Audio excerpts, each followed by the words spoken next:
Hello again, general reading po tayo. Ito what resonates. Ito lang yung applicable sa situation nyo, ano yung makatulong sa inyo, ano lang yung bibigyan sa disclaimer reading lang po, wala namang guarantee na totoo or makakatotoo. Tayo pa rin yung mag-shape ng kung ano yung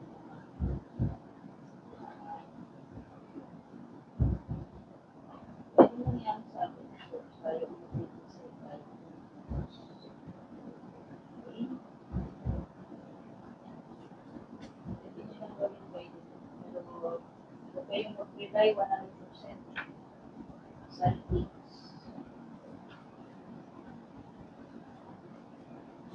Gusto nga pala kayo, thank you so much for dropping by para naman makinig ko bago ng buhay ko.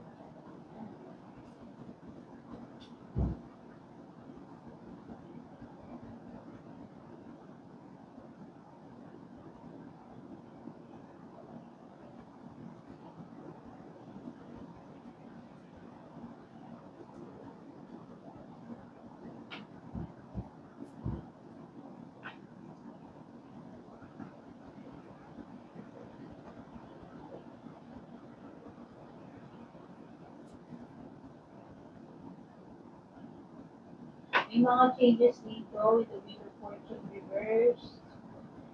So for sure, hindi mo magugustuhan yung mga next na pwedeng nangyari, mga magbabago na yan. Pwede dito, pwede mo yun, pag-reverse ng situation dito since pwede na yung Wheel of Fortune. Ang importante naman kasi dito is yung will mo, yung determination mo.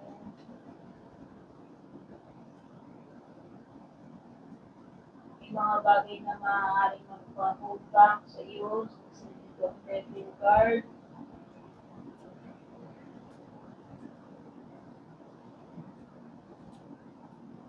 Pwede kang panghinaan ng loob, no? Pero pwede rin kasi ito yung mga situations wherein wala kang choice, hindi magpakakatag. Kasi yun na, kung mo yun, ang magiging option mo lang talaga dito is whether you like it or not, kailangan mo magpaka-strong. No?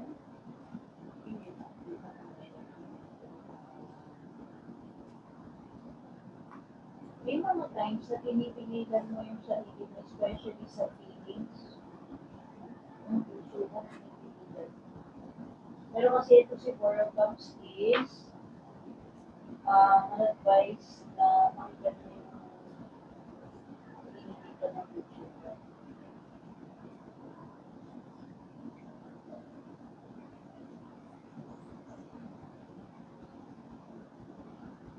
Kanayain mo yung sarili mo, i-hold back ano man yung feelings mo na yan. Pwede kasi ano yan, naging denial ka dun sa totoong nararamdaman mo. Dahil doon, siyempre pwede iniisip mo, tama mali, so pwede iniintin mo na lang kung ano yung nararamdaman mo. Pero deep down, inside, yun talaga yung binibig ka ng puso. Kung sa'yo naman talaga yan, choice mo yan, mas pipiliin mo na hindi na lang, hindi mo na lang sundin kung ano yung nilalaman ng puso.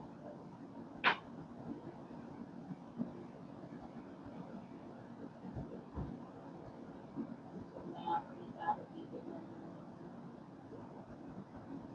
attachment to the devil card, makakita ako dito ng ano yan eh, kasi usually, dito sa devil card, may temptation, mga bagay na mahirap natin pangginagdaloan. Pero nakikita ko kasi dito, tinatry mong i-resist yung feelings na yan, yung temptation na yan, yung attachment na yan. Kaya nga dito meron strong energy ng pag-hold back ng stream. Pero nakikita ko mukhang mag-fall pa rin yun. Nahihirapan pa talaga i-delay kung ano talaga yung totoo information. So, nakikita ko dito, no luck yet. Pagdating sa opportunity o sa ibang bagay, hindi na lang po sa pera. Kasi wala pa talaga ako or wala akong for some of you, may stuck pa kayo sa ganyang klaseng situation. Pwede meron din toxic situation. Pwede.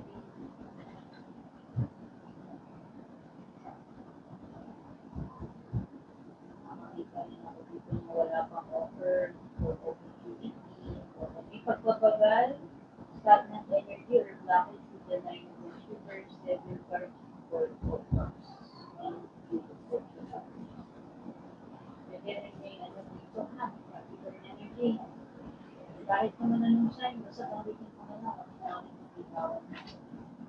By the way, kung bago kayo, please don't forget to subscribe or follow sa aking YouTube channel. Maraming video po bawat isang follow, subscribe ninyo. Thank you rin dun sa mga general star senders, super thanks senders, mga nag-aabil ng membership subscription, mga nag-skip na ads, mga nag-skip ng heart, like, comment, and mga nag-share.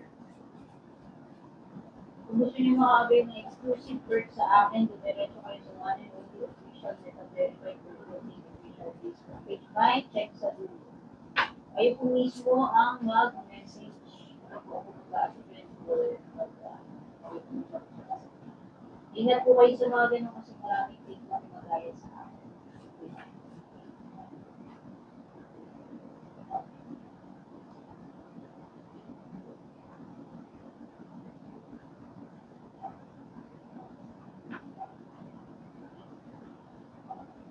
Sa tingin ko ay mga bagay na gusto mo mangyari, mga bagay na minamanifest mo, pwede hindi ka talaga magkaroon ng katuparan sa ngayon yan. No? So, nakita ko nga yung mga delays, blockages, mga ngayon ng consumers, dito po consumers.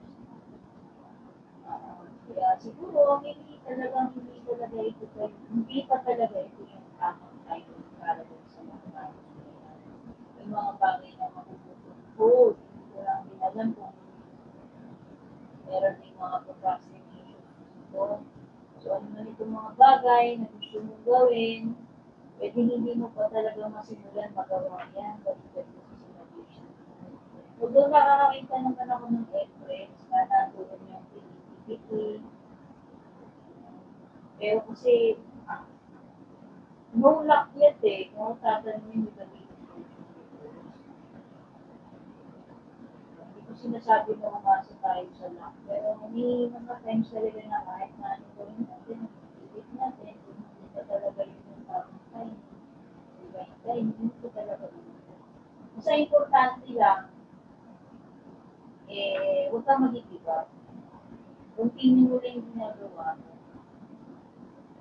Maging persistent ka lang sa ginagawa mo.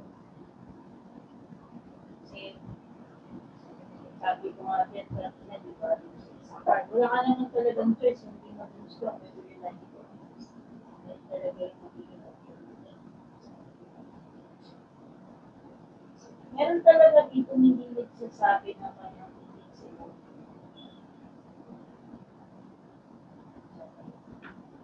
Pero nagtitiis, nagugubak,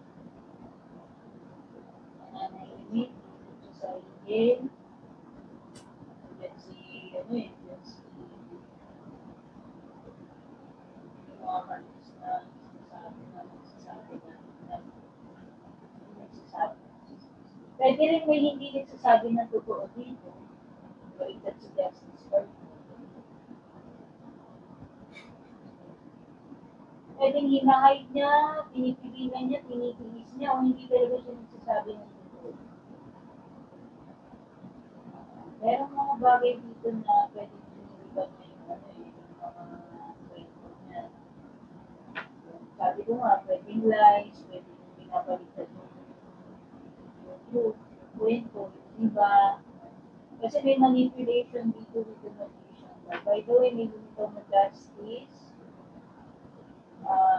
magician, empress, libra, dos, Taurus, Gemini, energy, Capricorn. Ang lakas ng creative energy dito.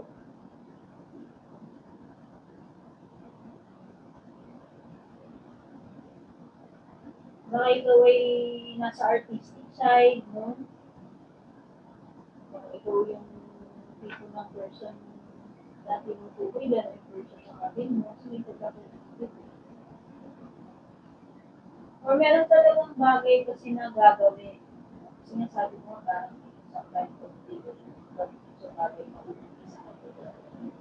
Kasi nga, pagkakalimutan, lucky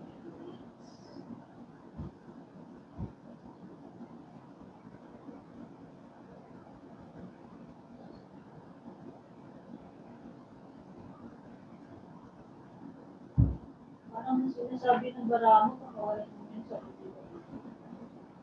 Whatever is holding you back, release yourself to the situation. Sa devil's situation. Kasi nga, ang lakas ng holding on, BTS, pero parang ang sinasabi ko sa dito, eventually, marirealize din ito dito. So, kaya kung anumang mga bagay na nakakapagpatalo sa iyo, nakakapagpa-stuck sa iyo dyan, nakakapagpa-attach, so, tingin ko, pakawalan mo yung sarili mo dyan, or eventually, makakalaya ka din dun sa change ng devil card na yan. So, merong nangyayari dito.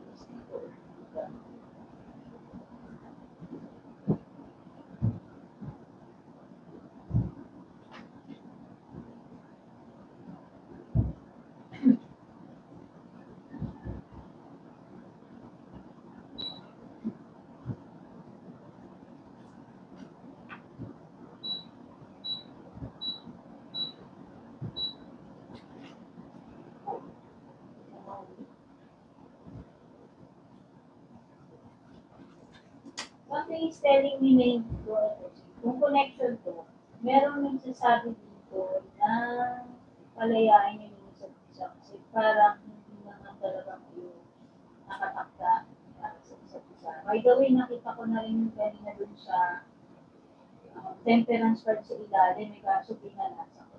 So, ito na may pakak. Pero nakita ko yun. Eh, ganun na. Yung session rule ko nga tayo, palaya, sa tayo talaga. Parang hindi yun, narinig. Yun yung energy dito eh. Bagamat may attraction, parang hindi talaga kayo meant for each other. Ayan, you guys, so kung love life to, pwede kayong magkaanak, pwede may mabuntisan dito, magkaroon kayo ng anak, hindi siguro kung merong pregnant. Pero, nakikita ko lang talaga na parang hindi kayo sa isa't isa, hindi kayo nakatakda. Hindi kayo talaga yung magiging destination. Maaaring magkaroon kayo ng ugnayan ng person na to, baka pwede pa nga magkaroon kayo ng anak, pero yung sasabihin mo yung siya na talaga yung destination mo, na person,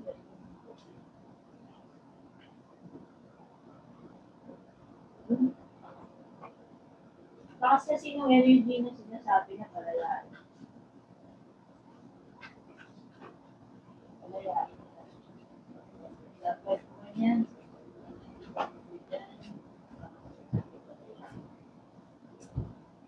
Halimbawa, may gumawa ng atraso sa'yo kasi parang merong nagkaroon ng bagyado dito, justice card. So, alam mo yun, oo, minsan nagagyado tayo, wala namang may gusto. Pero hindi kasi natin hawak yung divine justice. Diba? Parang ang sinasabi dito, kaysa matuto ka ng sarili mong galit, emotion, negative feelings, lalo ka lang na-attach dun sa situation na yun. Parang ipaubaya mo. Sinabi ko, palayain, give up mo na lang sa langit. Hindi mo kailangan sabihin, makakalma ka na sana, makalma ka. O, remember, pag biniwish mo yun, hindi rin maganda. Kasi hindi rin maganda yung biniwish mo na mangyari. Diba? Parang walang pinagkaiba yun sa kina-first mo na yung tao. Kasi di ba pag sinabi, sana makalma ka. Yun yun eh. Biniwish mo, hindi pa rin maganda. Pray mo na lang. Pray mo na lang. Hindi pa pray na matepo ka. Pray mo na lang. Bahala mo lang. Hindi mo kailangan sabihin. Sana maging yan na lang. Sabi ko na sa conversation. Kung bahala kayo, kayo hindi. Kayo ang naglalabas ng mga energies na yun. Baka kasi bumumirang din sa inyo. Lahat kasi nang binibitiwan natin, intention, isip natin, nagawa, sinasabi natin, magbubumirang din sa atin. Okay? Gaya nga ng sabi ko. Ang Wheel of Fortune reverse, Justice reverse, is bad karma, bad consequences, result ng bad actions. Kaya ang sabi ko, kanina nga nakikita ko parang sinasabi dito. Makawalan mo na. Ipon na yun.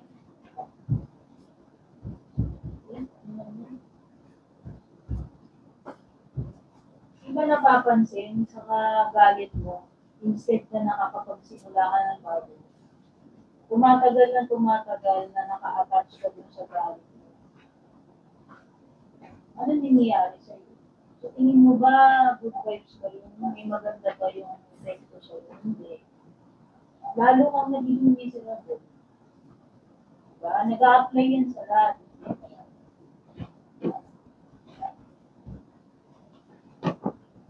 Hindi mo na rin naman kasi ma-enjoy. Tapos na rin. Mag-12 ka, nasa sa'yo yan. Choice mo yan. Patanda na kayo. Diba? Nasasabi ko lang yan kasi nakikita ko kanina pa dun sa cards na parang sinasabi. Palayain mo na yan. Release. Okay? Kapag nagre-release kasi tayo, nag-giveaway tayo nagkakaroon ng space para pumasok yung mga positive energies. Kung ano yung meant to be na darating sa atin. Parang hoarding yan. Pag hoard ka ng hoard ng mga gamit, ng mga bagay, energies, feelings, emotions, galit, lahat, napupuno ka ng napupuno. Wala nang espasyo para makapasok yung mga dapat pumasok na bago o na diba? So, kailangan talagang kumbaga, sa memory na lang eh, sa RAM. Diba? Kailangan mag-clear up ng space kasi kung di babagal yung system mo. Cellphone man yan, sa PC mo, diba? Ganon din sa atin. Works din pati sa energies.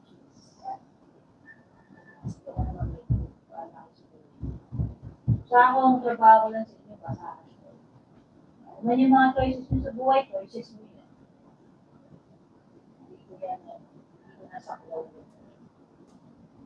Okay?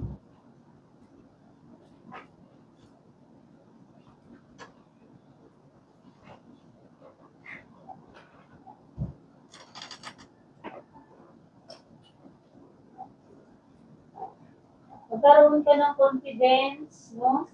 Sarili mo, yan, nire-remind ka ni Queen of Wands. Magkaroon ka ng confidence, no? Sariling diskarte mo makaya ng talento.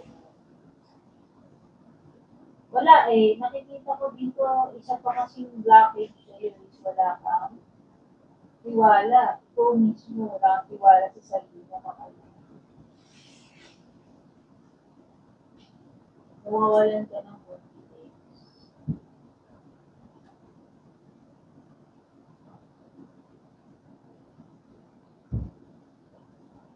So, una mong gagawin, ikaw muna, magkaroon ka ng confidence, i-appreciate mo muna yung sarili mo bago gawin ng ibang tao sa iyo. Kasi, ganun yun eh. Kung ano yung treatment mo sa sarili mo, aminin mo din.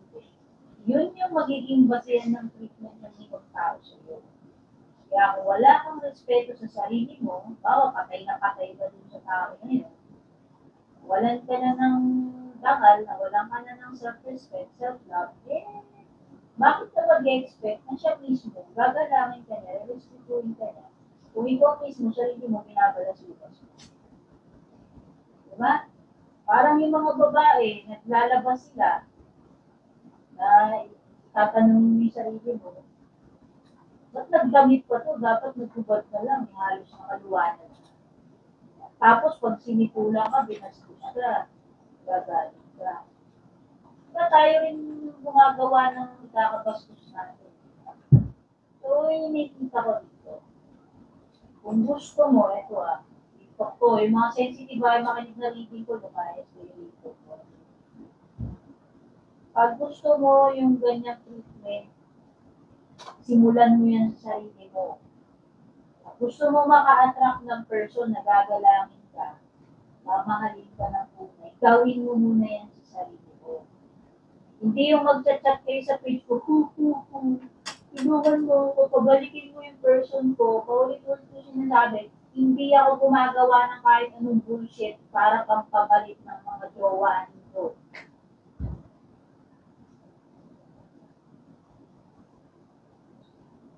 Hindi ako magician, hindi ako, filmmaker, spellcaster. Okay? Kung gusto mo ng transformation, magsimula ka sa sarili mo. The fact na iniwan ka na, ibig sabihin hindi ka na niya mahal. Bakit nilagawin niyo kung talagang mahal ka niya? Kasi pangangaliwa, bakit ka di papalit? Yun pala common sense na tanongin mo yung sarili mo. Tapos sasabihin mo sa akin, hindi ka bang pampabalik? Hindi ka bang ganito ganyan? Bullshit. Wala. Bullshit talaga yun. Alin, gagamit ka nun? May duration lang yun. Sino niloloko mo sarili mo? Pinansin ka niya kasi ginamitan mo siya ng mga hocus-pocus. Saan ang dignidad mo to? Hindi ka talaga mahal nun. O, ganyan din ito nakita ko dito. Kulayahin mo na yan.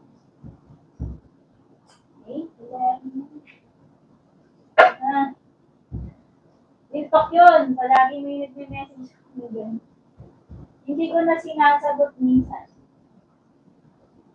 Kasi gusto ko malaman niyo sa sarili niyo. Malaman din niyo rin naman eventually. Minsan kasi yung denial lang talaga kayo. Alam niyo na nga yung katotohanan, ipipilit mo pa. Andyan na nga yung red flags, nasampal ka na, nagsusuma-sumahan ka pa, nag-ilusyon ka pa, at gusto ko pang bumalik.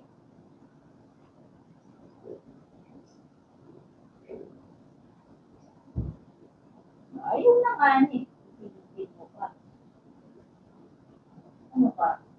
Diba? Yun yung sinasabi ko dito. Pag wala ka niya sa sarili mo, self-worth, self-respect, self-love, wala. Do not expect na ganyan yung makukuha mong person. Ibibigay at ibibigay ni universe yung kung ano yung dinidesign mo sa sarili mo. Tandaan mo, kayo ang design na buhay mo. Okay? Kaya yan, no, sinasabi dito, magkaroon ka ng tiwala sa self-respect, self-love. Kaya mo yan eh. Ano man yan? Sige, kahit sabihin na natin hindi yan tungkol sa lahat. Kaya mo yan. Nakikita ko, kaya mo yan. Pwede lang na panghihinaan ka ng rule.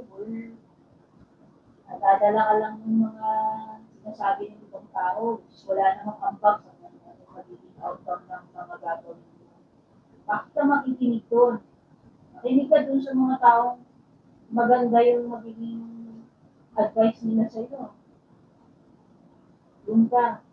Huwag ka dun sa mga naysayers, huwag ka dun sa mga yung mga meron lang naman dyan, mga puraot lang naman sa buhay mo, ano yung sinasabi. Diba? Hindi yan, ikaw pa rin naman ang may choice. Hindi yan, ikaw pa rin naman ang masusunod. So make sure na lang na okay, worth it na lang kung gagawin mo. Ba't ka magdadala sa negativity? Ba't ka magdadala sa positive yung nasa friends?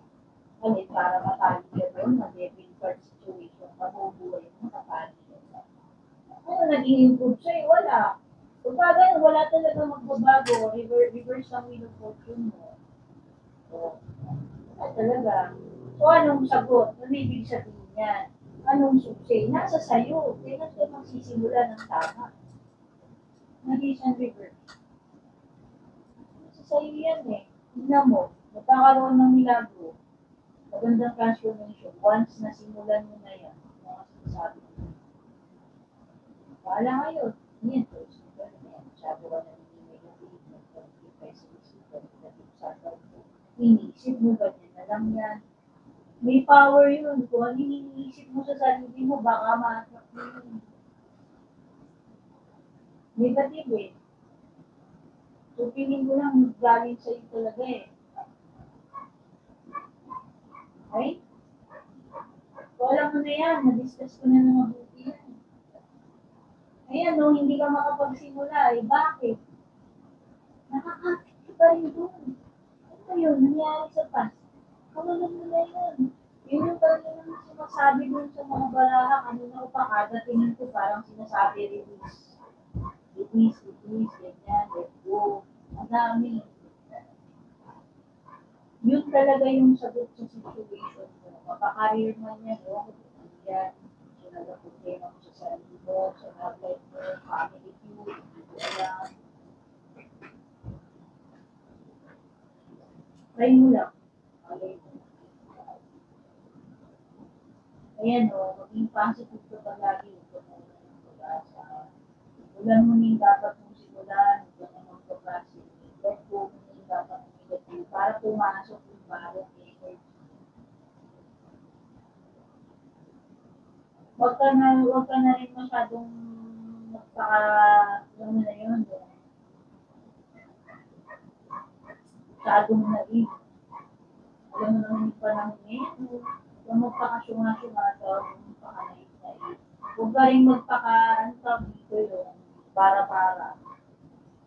Hindi na pinag-iisipan kung ano yung mga gagawin. Kasi nga, nakakakita ako dito ng mga bad effects, negative consequences, ng mga choices, decision na gagawin mo. So, pag-isipan mo lang mabuti yan. And sa ganun, doon magkakaroon ng changes. Ayan o, may mga bagay dito na, ito, kung person mo, kasi kung relax yan, mga oras yan, hindi niya na-appreciate yung ikaw. Meron akong nakita dyan eh, hindi niya na-appreciate. Baka mamaya, one-sided. Pag hindi ka na-appreciate yan, gusto pipilit sarili mo. Kahit saan bagay yan. Ako ganun. Napakasimple lang ng mundo. Gusto mo sa akin, gusto mo sa akin, gusto ko rin sa inyo. Pag hindi mo ko na-appreciate, ayaw mo sa akin, wala akong pake, huwag mo. Ganun lang. Kaya nga lagi mo sinasabi niyo, yung mga gusto manood dito, ayaw mo, wag mo, lumayan kayo dito. Hindi ko pipilit sarili ko dito. Hindi ano yun eh, hindi pride yun eh. Hindi pride ang tawag dito. Nakuha sa inyo oras ko. Ang mga bagay naman na ayaw. Doon ka sa mga taong nakaka-appreciate sa'yo. Lalo ka pang mag-bloom, mag-grow, mag-expand. Diba? Bakit tayo mag-aksaya ng time sa mga taong hindi naman tayo kahit hindi na-appreciate develop? Eh kung meron naman mga tao na na-appreciate ka, welcome ka sa susuportahan ka. Gusto ka talaga, mahal ka talaga. Okay, ina. Maraming salamat sa pag-drive by